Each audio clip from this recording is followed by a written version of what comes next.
작년에는 거의 방학 아니었나요? 아, 오늘 말씀으로 바로 들어가겠습니다.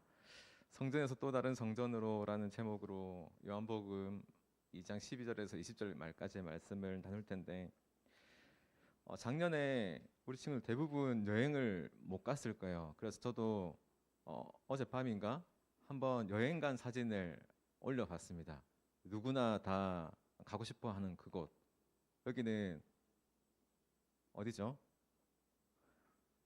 어딘가 같아요. 여기는 다들 제 얼굴에 집중하느라 사진을 잘 못 보시는 것 같은데, 한 5년 전이었던 것 같아요. 5년 전인 것 같은데 이탈리아의 밀라노 대성전 앞에서 저의 모습이었습니다. 지금은 우리가 잘 알듯이 여행도 잘 못 가지만 유럽으로 여행 가다 보면 우리 이런 큰 교회들을 꽤 많이 만나게 돼요. 근데 그 교회에서 우리도 모르게 가슴 벅찬 감동이 일어나서 거기 들어가서 예배 한번 드려보고자 들어갔을 때 상당히 많이 실망을 하게 됩니다. 왜냐하면 예배 드리는 사람도 거의 없거니와 그곳에서는 적막한 조용한 음악만이 흐르기 때문이죠. 사실 이게 현실이에요. 지금 우리의 현실이기도 하지만, 근데 유럽에서 약간 제가 다르게 느꼈던 건 뭐냐면, 저는 저 성당을 찾기 한 1km 전부터 저 성당을 잘 못 찾아가지고, 제가 사실 이 밀라노에 제가 좋아하는 축구팀이 있거든요. 인터밀란이라고. 인터밀란은 이제 그 스타디움을 돌다가 이제 길을 헤매서 여기 이제 뭐 저기 가야 되는데 못 가서 이제 길을 묻는데, 어느 이제 아가씨가 엄청 그 밀라노가 여러분 가보면 이제 패션의 도시거든요. 진짜 모델 같은 분들이 많으세요. 그 모델 같은 분한테 제가 물어봤죠. 어떻게 해야 이쪽으로 갈 수 있냐?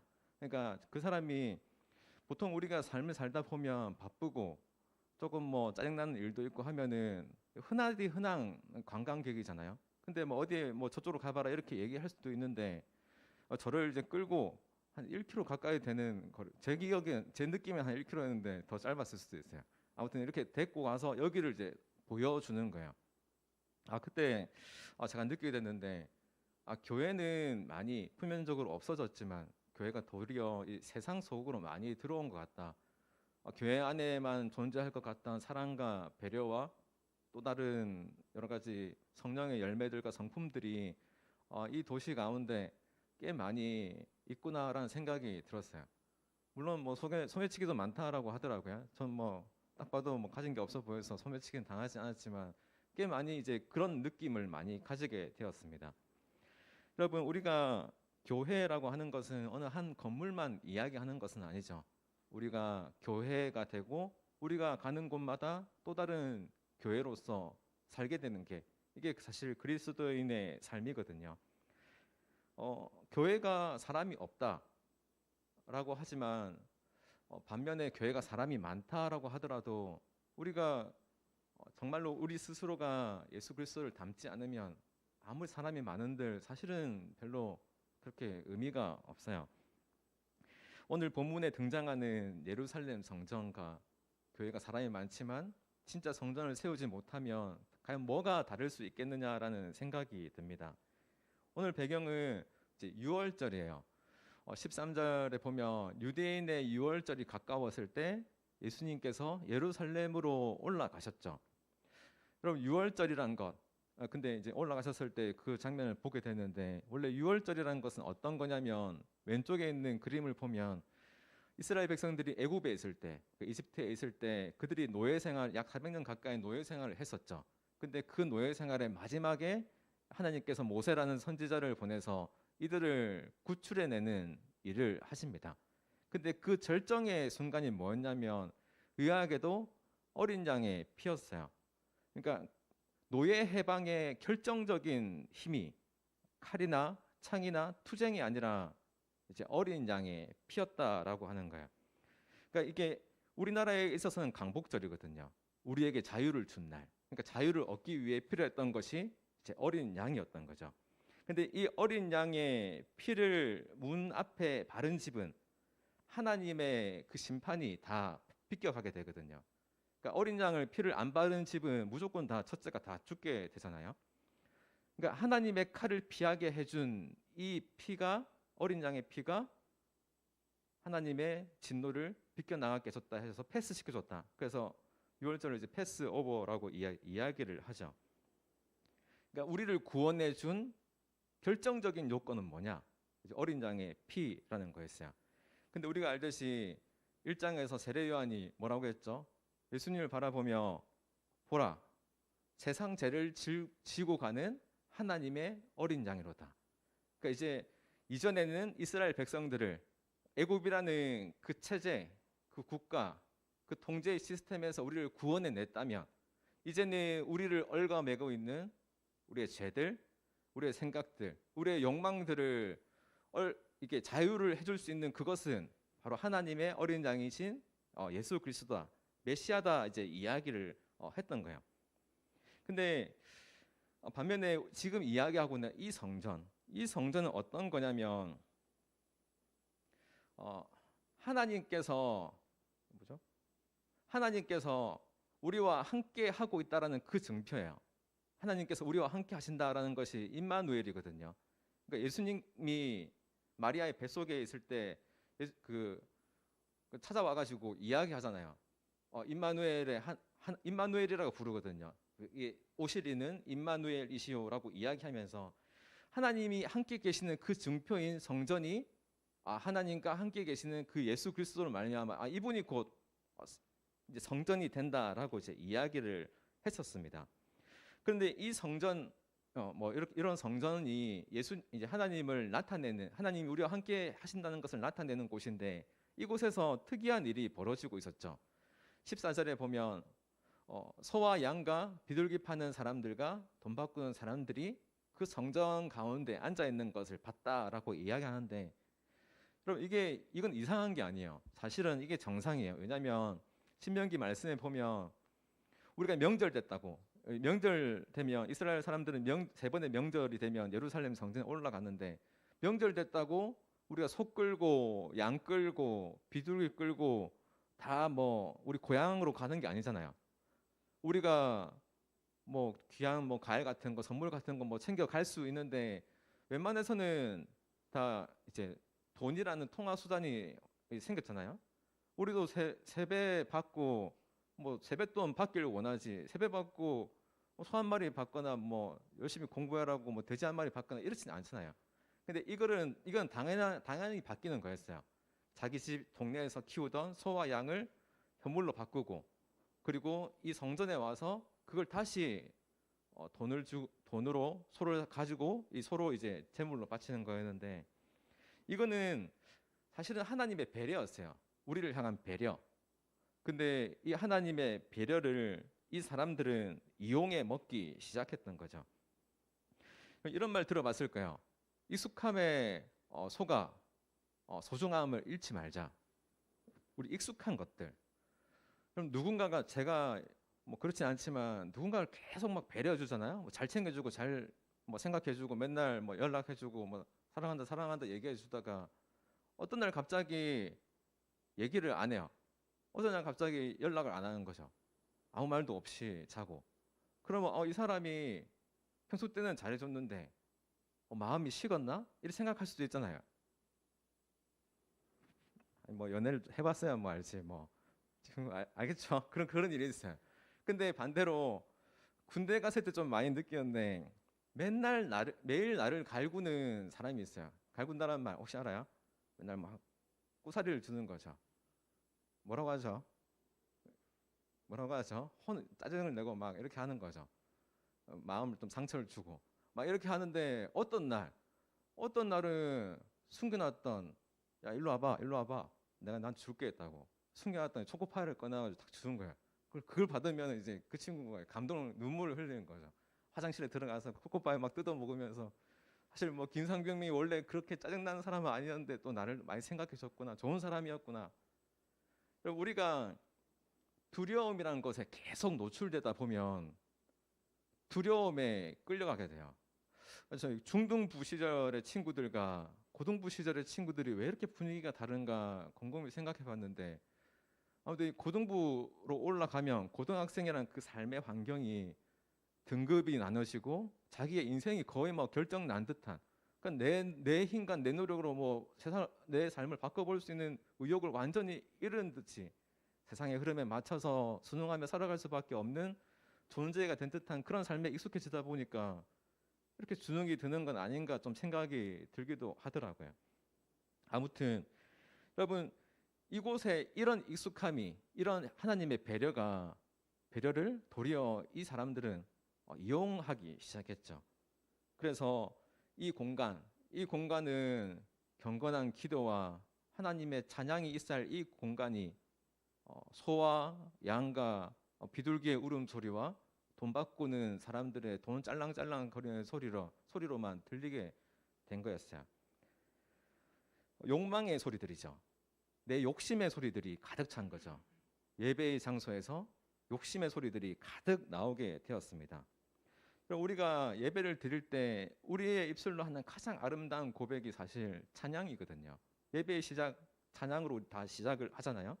근데 이 찬양은 하나님의 구원을 노래하는 거예요. 하나님의 구원을 노래하고, 예배는 하나님의 인도하심과 사랑에 대해서 이제 뭐 설교하고 또 기도하고. 근데 가끔 제가 설교하다가 어느 친구가 자잖아요. 그럼 자면은 전도사님, 저는 이때까지 한 번도 이런 얘기 해본 적 없었어요. 근데 제가 만약 예를 들어서 자고 있는 너 내 말 집중하라고, 내 말 집중하라고, 이 말을 여러분 잘 한번 생각해 보세요. 내 말 집중하고 설교 들으라고. 그거는 사실은 그러니까 설교자가 설교자를 예배하게끔 하는 거예요. 그럼 사실은 자도 사실은 괜찮아요. 제 마음은 좀 많이 제 마음은 약간 좀 그렇지만, 제가 나한테 집중하라, 내 설교를 들으라고 하는 것은, 그것은 나를 예배하게끔 하는 태도라는 거예요. 그럼 우리 찬양하는 이유는 하나님의 사랑과 성품을 받아서 그것을 노래하는 거죠. 우리 이제 고 3학년 올라가는 우리 TW 친구들이, 2학년 친구들이 지금 꽤 있는데, 우리 찬양 연습하다가 티격태격 할 수 있잖아요.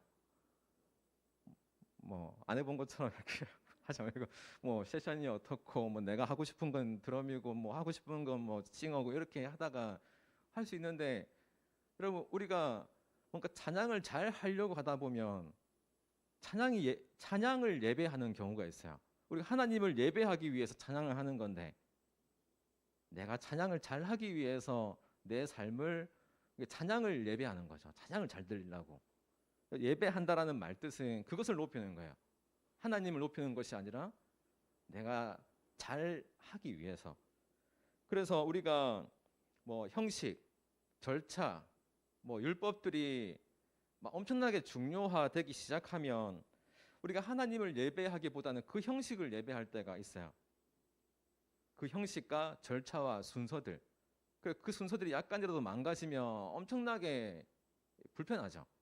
그 형식을 지키지 못했다고 엄청나게 불편한 그 마음에 결국 하나님이 내려주신 가장 귀한 율법인 이제 사랑을 놓치게 되는 거예요.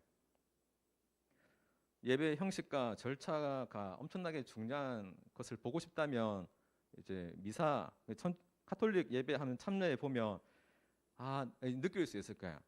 내가 무엇을 하고 있는지, 내가 예배를 예배하고 있구나. 내가 하나님을 예배하는 것이 아니라, 이런 생각이 들 수도 있습니다. 물론 성전 속에 장사꾼이 필요하고 환전꾼이 필요해요. 하지만 그게 전부가 된 거예요. 그것만 남은 거죠.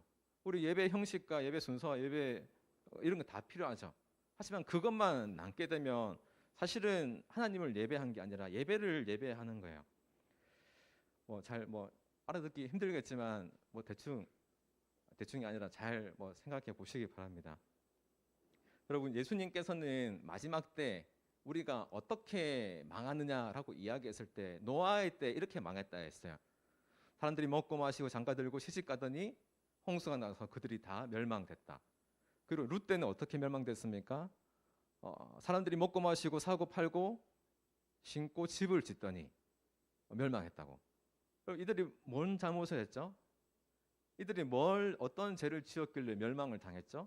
이거는 우리들의 일상이잖아요. 우리가 열심히 살고 직장 구하고 결혼하고 집 사고 이렇게 사는 건 너무 일상이잖아요.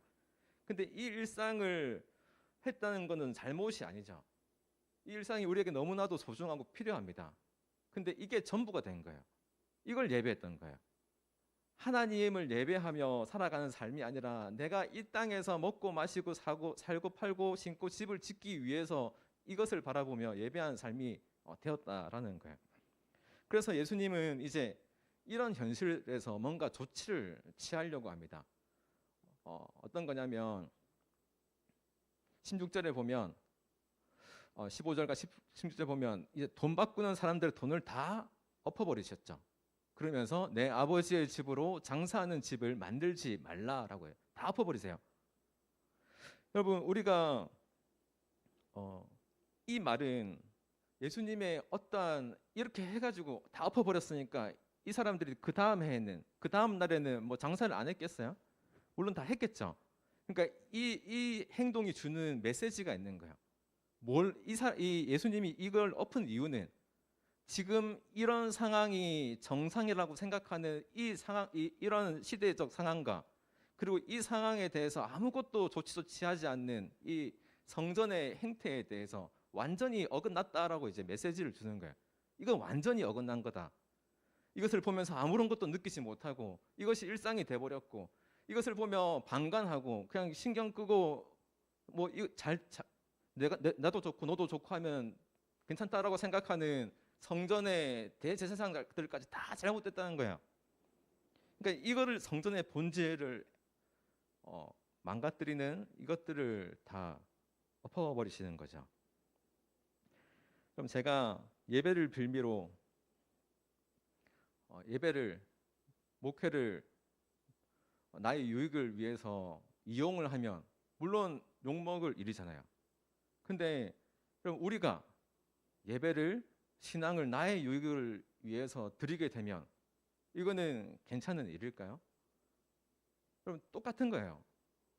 우리는 꽤 많은 경우에 하나님을 예배하는 것이 아니라 나의 유익을 예배할 때가 나의 유익을 위해서 예배하러 나올 때가 있어요. 그렇게 살아갈 때가 있어요. 그것을 이야기하는 겁니다. 우리가 여기 생각하는 게 성전을 다 엎어버렸다. 이거는 뭐 우리 어원동에도 뭐 모스크 같은 게 하나 있던데 뭐 모스크 없고 뭐 증산도 없고 촌에 가면 천하대장군, 지하여장군 뭐 이런 거 뿌리 뽑아라라고 이야기하는 게 아니야. 예수님은 도리어 그러니까 궁극적으로 우리 자신이 성전이 되기 원했는데 우리 안에 있는 욕망을 뒤집어 엎고 우리 안에 있는 하나님보다 더 중요한 것을 뒤집어 엎으라고 이야기하는 겁니다. 그리고 이런 모습을 본 제자들은 이런 모습을 본 제자들은 17절인데 아이고 좀 넘겨주시겠어요?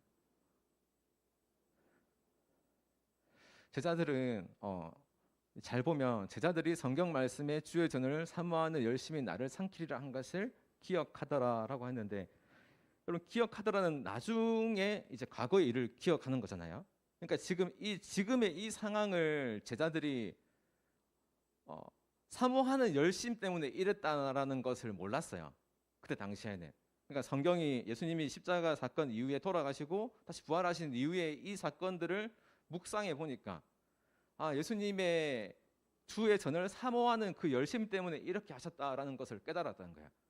그러니까 제자들이 십자가 이후에 예수님이 이렇게 하셨다라는 것을 깨달으며 했던 행동은 다른 성전을 부시거나 뭐 모스크를 부시거나 다 다른 성전과 투쟁해 가면서 성전을 바로 세웠던 게 아니라 그들은 이제 예수 그리스도의 말씀을 가지고 나아갔던 거예요. 오히려 그들이 따랐던 것은 성전을 막 부수고 살았던 것이 아니라 십자가를 따르면서 자기 희생적인 삶, 그러니까 그들의 삶이 성전이 됐던 거죠. 이제 성전을 다 뒤집어 엎어놓는 이 예수님의 모습을 보며 내 속에 있는 성전되지 못한 것들, 내 손에 있는 욕심들과 사랑하지 못하는 이런 모든 부분들을 뒤집어 엎으며 나를 핍박해도 나를 때려도 이제 그 사랑으로 말씀을 전한 거예요. 그걸 기억하면서 그리고 그들을 통해서 세상이 바뀐 거죠. 그들이 없었으면 맨 처음에 있었던 그 아름다운 예배당도 없는 거고 로마도 바뀌지 않았고 유럽도 바뀌지 않았고 세상도 바뀌지 않았고 우리도 바뀌지 않았을 거예요. 그러니까 그 모습을 보며 진짜 성전이 되어가는 거죠. 그러니까 예수님의 이렇게 성전을 정결하게 하신 것, 성전 청결 사건인데 이렇게 하신 그 이유는 왜냐하면 예수님이 성전이니까, 그분이 주인이니까 그렇게 하신 거예요. 그분이 이곳을 깨끗하게 하실 거니까. 다시 말하면 진짜 성전이 성전에게 가르치는 거야. 진짜 성전인 예수님이 성전을, 그러니까 성전이 어떤 것이다라고 보여주는 그 돌로 만든 성전에게 가르쳐 주는 거예요. 진짜 성전이 그러니까 하는 것은 이게 진짜 성전이다. 하나님을 예배하는 것이, 하나님을 따르는 것이, 하나님의 삶에 내 삶을 맞춰가는 것이 성전의 역할이다라고 하는 것을, 성전의 역할을 잘 못하고 있는 돌로 만들어진 그 성전에게 하는 거예요. 임시적인 성전에게 스스로 성전인 것처럼 까불지 말라고. 그리고 표지판이 되려면, 성전이 되려면, 성전을 가르치는 그 성전이 되려면 적어도 좀 제대로 하라라고 성전 정결 사건을 일으킨 거죠. 물론 예수님이 이들이 한순간에 바로 다 변할 거라고 생각하지 않았을 거예요. 왜냐하면 여러분 그런 말이 있거든요. Connecting to touch라고. 이거 스티븐 잡스가 한 말인데, 점들이 모여서 우리의 인생이 되어가는 것들인데, 여러분 이 사건은 그 사람들을 향해서만 한 사건이 아니에요. 그리고 이 성경 속에 있는 수많은 사건들은 그 사람들을 향해서만 한 말들이 아니라 오고 가는 수많은 세대들, 우리 2000년 이후에 우리뿐만 아니라 우리의 자손과 다음 세대들을 향해서도 똑같이 주는 메시지입니다. 그러니까 이 성전, 지금 그 성전만 문제가 아니라 우리에게도 똑같은 문제가 있을 수 있다라고 이야기하시는 거예요. 그리고 18절에 보면, 아이고, 제가 부셔버렸나요? 성전을 부셔야 되는데 이거 리모컨을 부셔가지고, 아이고, 다시 부탁드립니다. 제가 18절 말씀인데 잘 읽겠습니다. 이렇게 하니까 유대인들이 대답하여 예수께 말하기를, 네가 이런 일을 행하니 무슨 표적을 우리에게 보이겠느냐라고 이야기를 해요. 그럼 네가 하나님이 보낸 사람이라고도 하나님이 정말 하나님이 보낸 사람이라도 된단 말이냐고 이제 이야기를 하는 거죠. 그럼 네가 무슨 표적을 보이라고. 그러면 우리가 그렇게 성전을 깨끗하게 하겠다, 네가 정말로 그런 사람이라면 특별한 능력을 보여보라고. 이런 이야기를 했을 때 예수님은 아무것도 하지 않았어요. 그런 궁금증이 들 수 있죠. 예수님 충분히 바꿀 수 있는 분인데, 이적을 일으켰던 분인데, 이적을 또 일으키실 수 있는 분인데 왜 바꾸지 않았을까? 한번 클릭해 주시겠어요?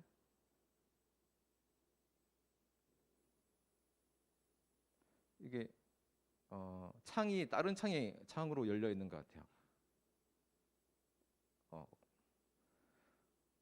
그러니까 왜 예수님은 바꾸지 않았을까라는 생각 속에서 제가 한 넷플릭스 드라마가 생각났는데, 여러분 혹시 프리처라는 미드 아나요? 19세인가? 프리처라는 미드가 있는데 시즌 1을 보면 뭐 이런 내용이 있어요. 이 사람이 목사님인데 자기 마을에 불신자가 너무 많아가지고 뭔가 조금 신앙심을 좀 심겨주고 자신의 삶을 주님이 바라시는 그 삶을 살고 싶어 하는데 이게 잘 안 되는 거예요. 잘 안 돼가지고 나는 왜 이렇게 능력도 없고 부족하냐, 나한테 뭔가 힘이 있으면 좋겠다라고 했는데 진짜로 특별한 뭐 엄청 파워가 들어왔어요. 그래서 자기가 한 말이 되는 거예요. 불신자들에게 믿으라고 하면 믿어지고, 그리고 뭐 회개하라고 하면 막 회개하고. 근데 저도 이제 이런 걸 보면서 나도 이랬으면 좋겠다 생각이 좀 들기도 하더라고요. 우리 다 뭐 좀 잘하고 싶잖아요. 저도 설교도 잘하고 싶고, 애들도 막 회개의 눈물도 흘리고 싶죠. 맨날 눈만 감고 잠을 하고 있는 모습 볼 때가 많지만 우리 다 잘하고 싶죠. 근데 이런 능력을 원하는데 이 능력과 더불어 생각나는 게 있었어요. 그건 뭐냐면 이제 매트릭스라는 영화인데, 아마 여러분 다 태어나기 전에 나온 거라 잘 모를 텐데 3부작인데 여러분 꼭 나중에 봐보세요. 엄청 우리가 생각할 게 많습니다. 근데 1편에 보면 이 매트릭스가 이 스미스 요원이라고 이제 가상현실적인 어느 요원한테 붙잡히는데, 이 사람이 스미스 요원이 이 가운데 키아누 리브스죠. 네오를 이제 막 고문해요. 고문하면서 네 비밀을 틀어놔라고. 근데 날 풀어달라고 이게 쉽게 안 하고 막 발악하니까 너무 시끄럽다고 입을 확 닫아버리거든요. 그러니까 나 풀어줘 이게 이러는 거예요. 물론 영어로 했죠. 내가 연기가 좀 실감 나지 않은데, 그러니까 입이 없어져요. 입이 다 없어지거든요. 근데 입이 없어지는 그 특별한 능력을 보여준 스미스 요원을 따르지 않아요. 그러니까 이 특별한 능력을 보여줬다고 그를 따르는 것이 아니라 도리어 아무런 능력이 없던 여자 주인공 잘 이름 기억 안 나는데 그 사람을 따르며 그 사람을 위해서 희생하고 그 사람을 위해서 이제 삶이 바뀌어가죠. 그럼 변화는 능력으로 뭔가를 변화시킬 수 있는 게 아니다라는 것을 이야기해 주고 싶은 거예요. 여러분, 우리의 구원의 목적, 주님 우리를 구원시키기 위해서 쉽잖아요. 구원시키면 되잖아요. 죄 없애버리면 되잖아요. 우리가 뭐 그냥 바로 천국에 보내버리면 되잖아요. 근데 하나님이 능력을 사용하시지 않는 것은 우리를 그런 능력의 노예로 만들고 싶지 않은 거예요. 우리 구원이라는 그것으로 우리를 노예로 만들고 싶어 하지 않으세요. 여러분, 구원이란 것은 엄청나게 거룩하고 그 눈부신 사랑에 감격해서 내가 변화되는 거거든요. 여러분, 예수님의 사랑에 변화되는 거였어요. 그 변화는 누군가를 만들어내는 것이 아니에요. 고등부는 우리 친구들에게 그리스도인을 만들어내는 곳이 아니에요. 예수님의 사랑으로 또 다른 사람을 낳는 거죠. 우리는 변화시키기 위해서 만들어가는 존재가 아니라 예수님의 사랑으로 품고서 알을 품듯이 그 알로 누군가를 낳는 존재라는 거였어요. 여러분, 그렇게 예수님은 자신의 몸의 모든 것을 쏟아내면서 새로운 생명을 낳으셨죠. 교회는 이제 그런 곳이다라고 이야기를 하고 있습니다. 예수님은 당장은 바로 아무런 효과가 없을지라도 궁극적으로 이게 맞다라는 것을 증명해 내셨죠. 그리고 우리 19절에 보면 좀 넘겨주시겠어요? 너희가 이 성전을 헐라 내가 사흘 동안에 이것을 일으키리라. 여러분, 선량한 예배자의 등골을 빼먹는 그런 예배가 아니라 성전이라는 건물과 종교적 기독교 체제를 완전히 제껴버리면서 노예가 아니라 해방으로 내가 이렇게 제물을 바쳐야 은혜를 받고, 내가 제물 하나님께 뭔가 가져와야 은혜를 받는 것이 아니라 우리 모두에게 허락된 그 은혜, 진짜 유월절이 뭔지, 진짜 자유가 뭔지, 예수님으로 인해서 진짜 자유를 얻었다는 그것을 보여주시는 것을 나중에 이루어내시죠. 그 어린 양으로 피를 흘리신, 어린 양으로 십자가에 달리신 그 3일 이후에 부활하시면서 진짜 성전이 무엇인지 너희들 앞에 보여주겠다라고 이야기를 하시는 거예요. 무엇이 진짜 성전인지, 무엇이 진짜 절대적인 존재인지, 이 성전이 절대적인 존재가 아니라라고 이야기하는 겁니다.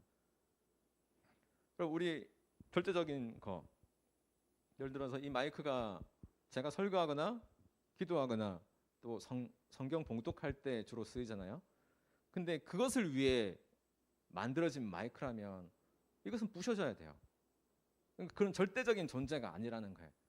그럼 절대적인 존재는 예수님의 그 성전이 절대적인 존재라고 이야기하는 겁니다.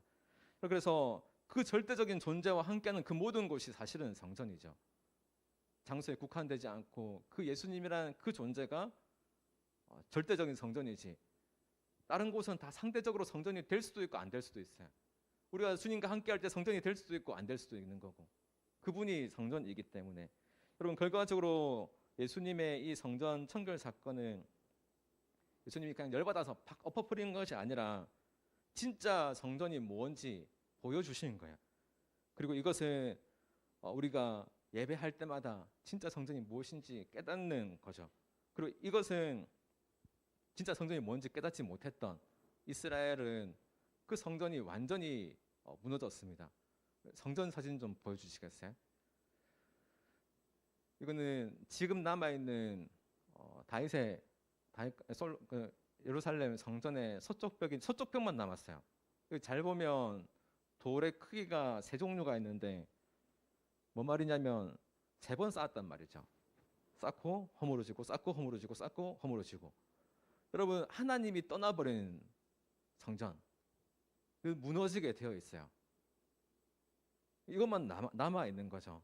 하나님을 특정한 공간에 가두고 하나님의 이름을 팔아서 자신의 욕망을 세우려고 했던 그 모든 것들은 파괴되었습니다.